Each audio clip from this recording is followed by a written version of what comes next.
नमस्कार। आप देख रहे हैं आवाज यूपी की। प्रदेश में इन दिनों बजट पर तो खूब चर्चा हो रही है, लेकिन उससे कहीं ज्यादा जिस मुद्दे ने लोगों का ध्यान खींच रखा है वो है चुनाव। खास तौर पर गांव और ग्रामीण इलाकों में लोग जिस चुनाव का लंबे समय से इंतजार कर रहे हैं वो है त्रिस्तरीय पंचायत चुनाव। पिछले कई महीनों से पंचायत चुनाव को लेकर असमंजस की स्थिति बनी हुई है। आम लोग हों या संभावित प्रत्याशी, हर किसी के मन में एक ही सवाल है कि आखिर पंचायत चुनाव अपने तय समय पर होंगे भी या नहीं। क्या चुनाव समय पर कराए जाएंगे या फिर किसी वजह से इन्हें टाल दिया जाएगा? इसी सवाल को लेकर लगातार चर्चाएं हो रही हैं। सोशल मीडिया पर तरह तरह की खबरें और दावे सामने आ रहे हैं। कहीं ये कहा जा रहा है कि प्रशासनिक स्तर पर हालात ठीक नहीं हैं, तो कहीं अलग अलग विवादों का हवाला देकर यह दावा किया जा रहा है कि पंचायत चुनाव में बड़ा विलंब हो सकता है। इन तमाम चर्चाओं ने गांव-गांव में भ्रम की स्थिति पैदा कर दी है। दरअसल इन अटकलों के पीछे कई कारण गिनाए जा रहे हैं। कुछ लोग प्रशासन और ब्यूरोक्रेसी के बीच कथित तनाव की बात कर रहे हैं।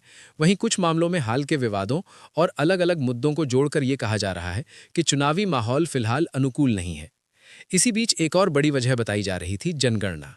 ये कहा जा रहा था कि अगर जनगणना की प्रक्रिया शुरू होती है तो पंचायत चुनाव अपने आप पीछे खिसक सकते हैं। इसी बात को लेकर सबसे ज्यादा चर्चा और भ्रम बना हुआ था।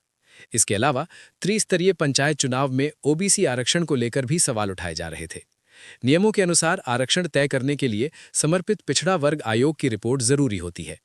बताया जा रहा था कि आयोग के गठन और रिपोर्ट तैयार होने में समय लगेगा, जिससे चुनाव की प्रक्रिया प्रभावित हो सकती है। इन सभी अटकलों और चर्चाओं के बीच पंचायत चुनाव से जुड़ी एक बहुत बड़ी और अहम खबर सामने आई है। इस खबर ने काफी हद तक तस्वीर साफ कर दी है कि पंचायत चुनाव आखिर किस दिशा में आगे बढ़ रहे हैं। प्रदेश के पंचायती राज मंत्री ओम प्रकाश राजभर में पंचायत चुनाव को लेकर स्पष्ट और साफ साफ बयान दिया है। उन्होंने कहा है कि चुनाव पूरी तरह से तय समय पर कराए जाएंगे और इसे लेकर किसी तरह की आशंका या भ्रम में रहने की जरूरत नहीं है। ओम प्रकाश राजभर के अनुसार चुनाव की तैयारियां जमीन पर तेजी से चल रही हैं। उन्होंने बताया कि मतपत्र सभी जिलों में भेजे जा चुके हैं, जिससे ये साफ हो जाता है कि चुनाव आयोग और प्रशासन चुनाव कराने को लेकर गंभीर है। उन्होंने ये भी जानकारी दी कि 28 तारीख तक मतदाता सूची का प्रकाशन कर दिया जाएगा। इसके बाद मार्च महीने में मतदाता सूची का अंतिम प्रकाशन किया जाएगा, ताकि किसी भी तरह की गलती या आपत्ति को समय रहते दूर किया जा सके। पंचायती राज मंत्री ने यह भी साफ किया कि राज्य निर्वाचन आयोग लगातार इस पूरी प्रक्रिया पर नजर बनाए हुए है और चुनावी तैयारियों को अंतिम रूप दिया जा रहा है। जब उनसे जनगणना को लेकर सवाल पूछा गया तो उन्होंने इस पर भी स्थिति स्पष्ट कर दी। उनका कहना है कि जनगणना वर्ष 2027 में प्रस्तावित है। ऐसे में इसका पंचायत चुनाव से कोई लेना देना नहीं है और चुनाव पर इसका कोई असर नहीं पड़ेगा। उन्होंने साफ शब्दों में कहा कि त्रिस्तरीय पंचायत चुनाव अप्रैल और मई महीने के भीतर संपन्न करा लिए जाएंगे।